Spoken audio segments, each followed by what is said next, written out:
Doctor Sujith Vijayan Pillai, അങ്ങേക്ക് 7 minute.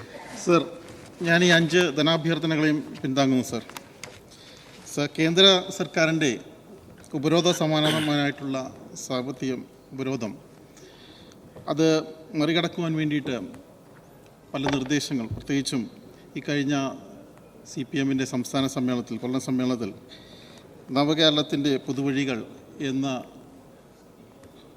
മുഖ്യമന്ത്രി അവതരിപ്പിച്ച ഒരു നിർദ്ദേശം തീർച്ചയായിട്ടും കേരളത്തിലെ ജനങ്ങൾക്ക്, പ്രത്യേകിച്ച് യുവാക്കൾക്ക് വലിയ രീതിയിൽ ആത്മവിശ്വാസം പകരുന്നതാണ്. സർ, നമ്മൾ വിഴിഞ്ഞം പദ്ധതിയെക്കുറിച്ച് പറയുമ്പോഴും ഇപ്പോഴും ഈ വയബിലിറ്റി ഗ്യാപ്പ് ഫണ്ട് അടക്കം നമ്മൾ ആവശ്യപ്പെട്ട 5000 കോടി രൂപയുടെ പ്രത്യേക പാക്കേജ് അടക്കം എല്ലാം നിരസിക്കുന്ന ഒരു നിലപാടുമായിട്ടാണ് ഇത്തരം പോകുന്നതെങ്കിലും വിഴിഞ്ഞം പദ്ധതി അതിവേഗം മുന്നോട്ട് കൊണ്ടുപോകാൻ തന്നെ കേരള സർക്കാരിൻ്റെ നിശ്ചയദാർഢ്യത്തിന് സാധിച്ചു.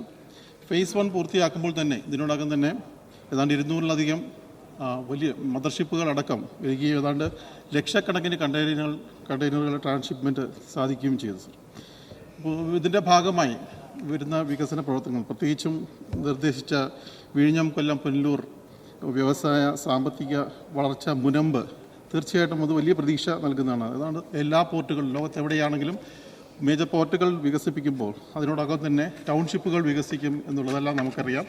അതിനുതകുന്ന സാഹചര്യം ഒരുക്കുക എന്നുള്ളത് ഗവൺമെൻറ്റിൻ്റെ വലിയ ലക്ഷ്യങ്ങളൊന്നാണ്.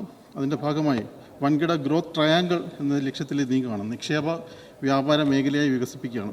ഇത് സ്ഥലം ഏറ്റെടുക്കേണ്ടതുണ്ട്. സ്ഥലം പ്രധാനമായും നോക്കുന്നത് ഹൈവേകളുടെയും നിലവിലുള്ള റെയിൽവേയുടെയൊക്കെ സാന്നിധ്യമുള്ള സ്ഥലങ്ങളാണ്. തീർച്ചയായിട്ടും എനിക്ക് നിർദ്ദേശിക്കാനുള്ളത് ചവറമണ്ഡലത്തിൽ റെയിൽവേയുടെയും അതുപോലെ തന്നെ ഹൈവേയുടെയും നാഷണൽ വാട്ടർവേയുടെയൊക്കെ സാമീപ്യമുള്ള ചിറ്റൂർ, പന്മന പ്രദേശം, ഇതിനോടകം തന്നെ KMM-നോട് ചേർന്ന് നടക്കുന്ന ഈ സ്ഥലം ജനങ്ങൾ വിട്ടു നൽകുവാൻ അവരെല്ലാം സമ്മതിച്ചിട്ടുള്ളതാണ്. അപ്പോൾ ഈ സ്ഥലം പരിഗണിക്കണമെന്ന് ഇതുമായി അഭ്യർത്ഥിക്കുകയാണ്. അതുപോലെ നീണ്ടകര പോർട്ടുണ്ട്. നീണ്ടകര പോർട്ടിൻ്റെ അതിപ്പോൾ അവിടെ ഒരു മാരിടൈം അക്കാഡമി നിർമ്മിച്ചുകൊണ്ടിരിക്കുകയാണ്. നിർമ്മാണ പ്രവർത്തനങ്ങൾ മുന്നോട്ട് പോകുമ്പോൾ പലവിധ തടസ്സങ്ങളുണ്ടായിരുന്നു. ഹൈക്കോടതിയിലെ വ്യവഹാരങ്ങളെല്ലാം നമ്മൾ ഇപ്പോൾ 2022 പൂർത്തീകരിച്ചിട്ടുണ്ട്. ഇപ്പം കേരള മാരിടൈം ബോർഡ് അത് ഏറ്റെടുത്തുകൊണ്ട് വികസിപ്പിക്കുവാൻ മുന്നോട്ട് വന്നിട്ടുണ്ട്. അതിൻ്റെ ഭാഗമായി ഒരു എക്സ്പ്രഷൻ ഓഫ് ഇൻട്രസ്റ്റ് ഉണ്ടായതായി അറിയുന്നു. അപ്പോൾ ഇവിടെ നിരവധി തുരുത്തുകളുണ്ട്. കായലും കടലും സംഗമിക്കുന്ന ഒരു ഭൂമിയാണ്. ഏതാണ്ട് 85 മീറ്ററോളം ദീർഘമുള്ള ഒരു വാർഫുണ്ട്. അപ്പോൾ ഏതാണ്ട് 15 ഏക്കർ സ്ഥലവുമുണ്ട്. അപ്പോൾ തീർച്ചയായിട്ടും നമുക്ക് ടൂറിസത്തിനും അതുപോലെ മാരിടൈം അക്കാഡമിയായിട്ടും ഒക്കെ ഡെവലപ്പ് ചെയ്യാൻ പറ്റുന്നതാണ്. ആ തുരുത്തുകളെല്ലാം വികസിപ്പിച്ചെടുക്കുകയാണെങ്കിൽ നമ്മുടെ യാട്ട് ടൂറിസം അടക്കം നല്ലൊരു മെറീനയാക്കി മാറ്റുവാൻ സാധിക്കുന്നതാണ്. അതിവേഗം തന്നെ ഈ പദ്ധതി പൂർത്തിയാക്കുവാൻ വേണ്ടിയിട്ടുള്ള ഇടപെടൽ ഉണ്ടാകണമെന്നാണ്.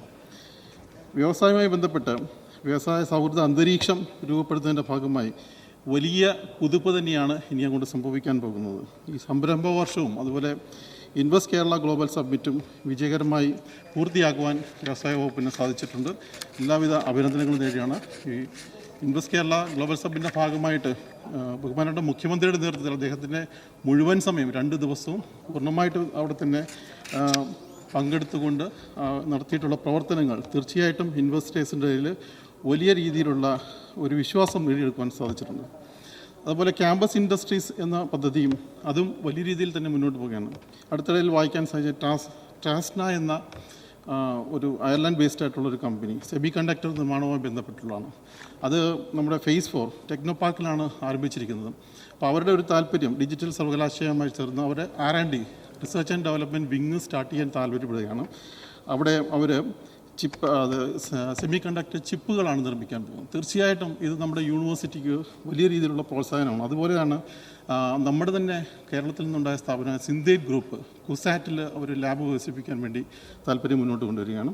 അപ്പോൾ ഇങ്ങനെയുള്ള വിവിധ വികസനങ്ങളാണ് നമ്മുടെ മേഖലയിൽ നടന്നുകൊണ്ടിരിക്കുന്നത്. ഇതിൻ്റെയൊക്കെ ഭാഗമായിട്ടാണ് ഗ്ലോബൽ സബ്മിറ്റ് മീറ്റിൽ 1.52 ലക്ഷം കോടി രൂപയുടെ നിക്ഷേപമാണ് പ്രഖ്യാപനങ്ങളായി വന്നിരിക്കുന്നത്. അപ്പോൾ എന്തായിരിക്കും നിക്ഷേപകരെ ആകർഷിച്ചത്?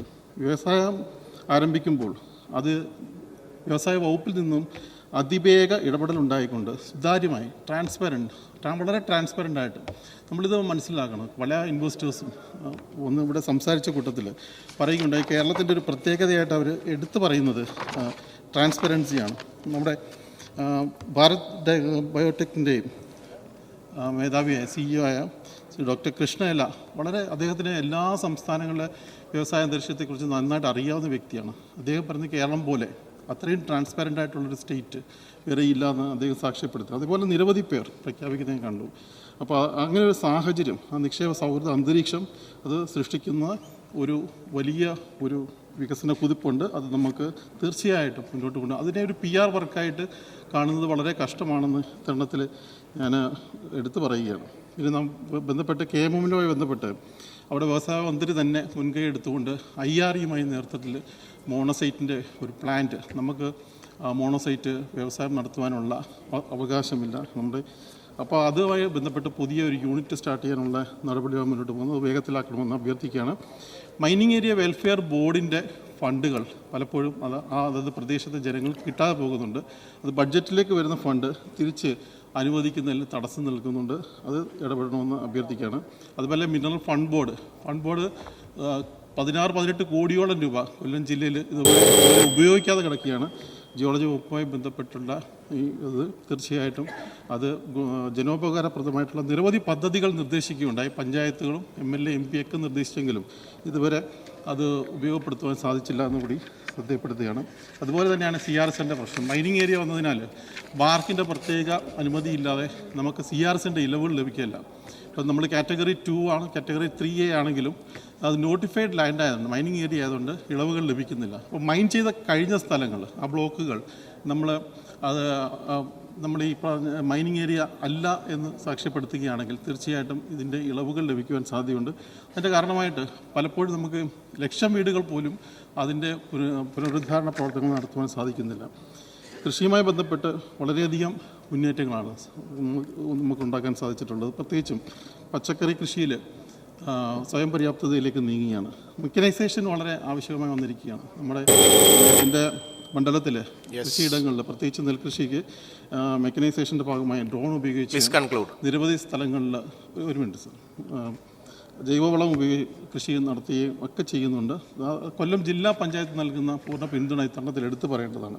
തരിശുരഹിതമായ തരിശു പ്രദേശങ്ങളിൽ കൃഷി വ്യാപിക്കുവാൻ വേണ്ടി വലിയ സഹായം നൽകുകയും നെല്ലുകൾ അവർ തന്നെ വാങ്ങിച്ച് മാർക്കറ്റ് ചെയ്യാണ്. അത് വലിയ വിജയകരമായി പോകുന്നു. വനം വകുപ്പുമായി ബന്ധപ്പെട്ട് നമ്മുടെ വനമില്ലാത്തൊരു മണ്ഡലമാണെങ്കിൽ പോലും ഇപ്പോൾ പന്നികളുടെ ശല്യമൊക്കെ വന്നു തുടങ്ങിയിട്ടുണ്ട്. അപ്പോൾ തീർച്ചയായിട്ടും DFO വളരെ പുനലൂരിൽ നിന്നാണ് നടത്തേണ്ടത്. തീർച്ചയായിട്ടും അതിനുള്ള നടപടികൾ കൂടി ഇത്തരണത്തിൽ മന്ത്രിയുടെ ശ്രദ്ധയിൽപ്പെടുത്തിക്കൊണ്ട് ഒരിക്കൽ കൂടി ഈ ഡിമാൻഡുകളെ പൂർണ്ണ പിന്തുണ